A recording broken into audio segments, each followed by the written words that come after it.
ஓம் ஹ்ரீம் பைரவி க்ளாம் ஹ்ரீம் ஸ்வாஹா ஓம் நமோ பகவதே ருத்ராய நமஹ. வணக்கம்.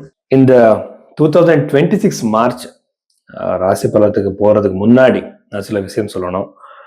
எப்படின்னா, நிறைய பேர் உண்மையான ஜோதிடர் யாரு சார் எப்படி கண்டுபிடிக்கிறதுன்னு கேட்பாங்க. எப்படின்னா, நீங்க ஒரு ஜாதகம் கொடுக்கும்போது அவர் உங்க லக்னம் என்னன்னுட்டு கண்டுபிடிச்சு உங்க பாஸ்ட் ஈவெண்ட்ஸ் எல்லாமே அவர் சொல்லணும்.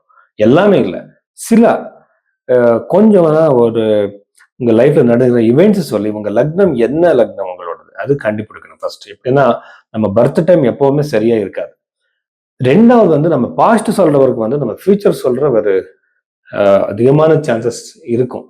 ஸோ அதை பத்தி நாமே அவர் கண்டுபிடிக்கலாம். ரெண்டாவது அவர் பூஜை பத்தி சொல்லும்போது, ரெமெடிஸ் பத்தி சொல்லும்போது புரஹத் பராசர ஓரா சாஸ்திரத்துல இருக்கிற அந்த ரெமெடிஸ் தான் சொல்லணும். எப்படின்னா, ஜபம், மந்திர ஜபம், தானங்களை பத்தி. ஸோ அது விட்டுட்டு ஜோதிடத்துல இல்லாத தோஷங்களை பத்தி, கால சர்ப்ப தோஷம், என்னென்ன தோஷங்கள் பத்தி சொல்லிட்டு இருப்பாங்க. நியூமராலஜி படி, டேரோட் கார்டு, இது எல்லாமே ஜோதிடம் கிடையாது. அதே மாதிரி காஸ்ட்லியான பூஜைகள் எல்லாம் நம்ம ஜோதிடத்துல இல்ல. இன்னொரு விஷயம் என்னன்னா, யாராலையும் நம்ம தலையெடுத்த மாற்ற முடியாது. ஸோ இப்போ நான் கோடீஸ்வரர் ஆகணும், நான் ஒரு பெரிய பொசிஷனுக்கு போகணும், இதெல்லாம் ஏதாவது பூஜை பண்ண நடக்குமான்னு கேட்பாங்க. அது அப்படியெல்லாம் நடக்காது. உங்க ஜாதகத்துல இருந்தா மட்டும் நடக்கும். அந்த டெஸ்டினியை நாம அக்செப்ட் பண்றது ரொம்ப இம்பார்ட்டன்ட். அப்படி நாம பண்றதுக்கு அவர் நம்ம தயார் பண்ணணும். யாரு? அஸ்ட்ராலஜர். ஸோ இந்த மாதிரி நீங்க உண்மையான ஜோதிடத்தை யார் இருக்காங்களோ அவர் கண்டுபிடிக்கலாம். ஸோ அதுக்கப்புறம் இந்த மாதிரி டெக்னிக்கலா ஒரு ஜாதகம் பார்க்கறதுக்கு, இப்போ ஒரு ஜாதகம் பார்க்கறதுன்னா ஒரு ஈஸி கிடையாது, ரொம்ப டைம் வேணும். ஸோ ராசியிலேருந்து, லக்னத்திலேருந்து, பாத லக்னத்திலேருந்து, ஸோ நிறைய தசைகள் இருக்கு. சில பேருக்கு விம்சோத்திரி தசை மட்டும்தான் தெரியும். ஆனா இங்க 48 தசை பீரியட்ஸ் இருக்கு. யோகினி தசை, சர தசை நிறைய இருக்கு. ஸோ இந்த மாதிரி அப்ளை பண்ணி கைரேகையும் பார்த்து நாம ஒரு முடிவுக்கு வரலாம். ஸோ இந்த மாதிரி பார்க்கறதுக்கு நீங்க பைரவி ஆஸ்ட்ரோல நீங்க கன்சல்டேஷன் புக் பண்ணுங்க.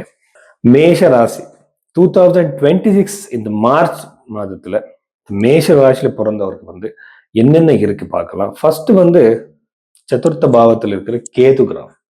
ஸோ ஃபோர்த் ஹவுஸ்ல சதுர்த்த பாவத்துல கேது இருக்கிறதுனால உங்களுக்கு நீங்க ப்ராப்பர்ட்டி வாங்குறதுக்காக நீங்க முயற்சி பண்ணிட்டு இருக்கலாம். ஸோ ஏதாவது உங்க மனசுல இருக்கலாம். அது நடக்கிற சான்ஸ் ரொம்ப கம்மி. எப்படின்னா, நிறைய டைம் ரொம்ப சமீபத்துல கேன்சல் ஆயிடும். சரியான இப்ப வீடு வாங்குறதுக்கு ட்ரை பண்ணிட்டு இருப்பீங்க. அங்கே கூட உங்களுக்கு சக்சஸ் ரொம்ப கம்மியா இருக்கு. கொஞ்சம் வெயிட் பண்ணுங்க. ஸோ வாங்குறதுக்கு விற்கிறதுக்கு ரெண்டுக்குமே இது அந்த சரியான நேரம் கிடையாது. வெயிட் பண்ணுங்க. கண்டிப்பா ஒரு நல்ல நேரம் வரும். அப்ப நீங்க சேல் பண்ணிக்கலாம், பர்ச்சேஸ் பண்ணிக்கலாம். ஆனா இப்ப இந்த டைம் பீரியட்ல, இந்த மந்த்ல ரொம்ப சான்சஸ் கம்மியா இருக்கு. இன்னொரு விஷயம் என்னன்னா, மேசராசில பிறந்தவருக்கு நிறைய பேருக்கு இது சாடே சாத் பத்தி ரொம்ப பயம் இருக்கும். அவர் பயப்படுறதுக்கு ஒண்ணுமே இல்லை. நிறைய பேராமீட்டர்ஸ் இருக்கு. எப்படின்னா, மேச ராசியில பிறந்தவருக்கு சாடே சாத் பத்தி பயப்படுறதுக்கு ஒண்ணுமே இல்லை. எப்படின்னா, சாடே சாத்தி உங்களுக்கு எஃபெக்டிவா நெகட்டிவா எஃபெக்ட் பண்ணணும்னா அது பின்னாஸ்தக வர்க்கத்துல கம்மி பாயிண்ட்ஸ் இருக்கணும். சனிகிரகத்துக்கு அவன் அவயோகியா இருக்கணும், தசாபிரியில இருக்கணும். நிறைய இருக்கு விஷயங்கள். ஸோ நிறைய பேர் இந்த சாடே சாத் பீரியட்லயே இம்ப்ரூவ்மெண்ட் ஆயிருக்காங்க. ஸோ அது நெகட்டிவா எடுக்கிறது வேணாம். நீங்க அனுமான் சாலி சொன்னா போதும், எவ்வளவோ கம்மியாயிடும் நெகட்டிவ் எஃபெக்ட். அப்படி இருந்தா, பயம் இருந்தா. ஸோ இன்னொரு விஷயம் என்னன்னா, ஜாப்ல ரொம்ப ப்ரோக்ரஸ் இருக்கு. எதுக்குன்னா, அங்க இருக்கிற கிரகங்கள் ரொம்ப நிறைய பாசிட்டிவா இருக்கு.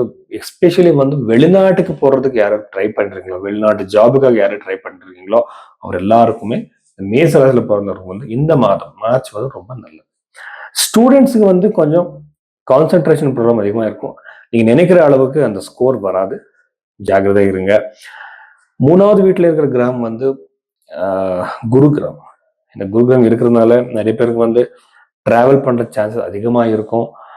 இப்போ அண்ணத்தம்பி ஏதாவது சண்டே வந்திருக்கலாம். அவர் அந்த டைம் பீரியட்ல அப்படி இருந்தா அது சால்வ் சார்ட் அவுட் ஆகிற சான்சஸ் அதிகமா இருக்கு. 11th ஹவுஸ்ல இருக்கிற கிரகங்கள் நம்ம பார்த்தா, நீங்க ஏதாவது பிசினஸ் பண்ணிருக்கலாம், ஸ்டார்ட் பண்றதுக்கு நீங்க நினைச்சிட்டு இருக்கலாம். அவருக்கு இந்த பிசினஸ்ல கண்டிப்பா சக்சஸ் இருக்கு, ப்ரோக்ரஸ் இருக்கு, ஃபைனான்சியல் ஃப்ளோ அதிகமா இருக்கு, லாபம் கூட அதிகமா வர சான்ஸ் இருக்கு. கல்யாணத்துக்கு சம்பந்தப்பட்ட விஷயத்துல கண்டிப்பா சக்சஸ் இருக்கு. எப்படின்னா, நிறைய பேருக்கு கல்யாணத்துக்கு ட்ரை பண்ணிருப்பாங்க, சர்ச் பண்ணிருப்பாங்க மேட்ரிமோனல் வெப்சைட்ஸ்ல.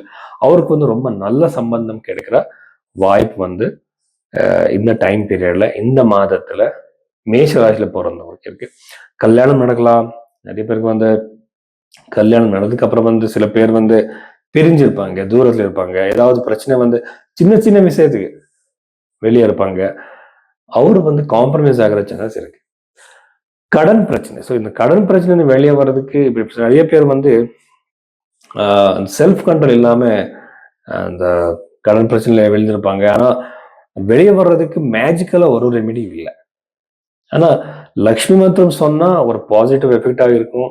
அது இல்லாம ஒரு வழி கிடைக்கலாம். அந்த வழியை அந்த சரியான ஒரு ஆப்பர்ச்சுனிட்டியை நீங்க யூஸ் பண்ணிக்கணும். நிறைய பேர் வந்து சும்மா ஏதாவது ஒரு பூஜை சஜஸ்ட் பண்ணுவாங்க. அந்த பூஜை பண்ண, இந்த பூஜை பண்ண, எல்லா கோவிலுக்கும் போனேன் சார்ன்னு சொல்லுவாங்க. அப்படியெல்லாம் அந்த கடன் பிரச்சனை தீராது. எப்படின்னா அதுக்கு ஒரு பிளான் வேணும். நமக்கு வந்து கடவுள் வந்து நமக்கு மூளை கொடுத்திருக்காரு. எதுக்குன்னா யோசிங்க. சரி, நீங்க யோசிக்கிறதுக்காக தான் அது கொடுத்திருக்காங்க. அதை விட்டுட்டு நீங்க சும்மா பூஜை பண்ணா, கோவிலுக்கு போனா அப்படிலாம் நடக்காது. கோவிலுக்கு போறது வந்து ஒரு பாசிட்டிவ் வைப்ரேஷனுக்காக. சரிங்களா? ஸோ நீங்க வந்து அங்க யோசிங்க. யோசிச்சு முடிவு எடுத்துக்கோங்க. கடன் பிரச்சனை வெளியே வர்றதுக்காக உங்களுக்கு சரியான வாய்ப்பு கிடைக்கும். ஸோ அதுக்கப்புறம் வந்து ப்ராப்பர்ட்டி வாங்குறவருக்கு ரொம்ப நல்லாவே இருக்கு. ஸ்டூடெண்ட்ஸுக்கு நல்லாவே இருக்கு.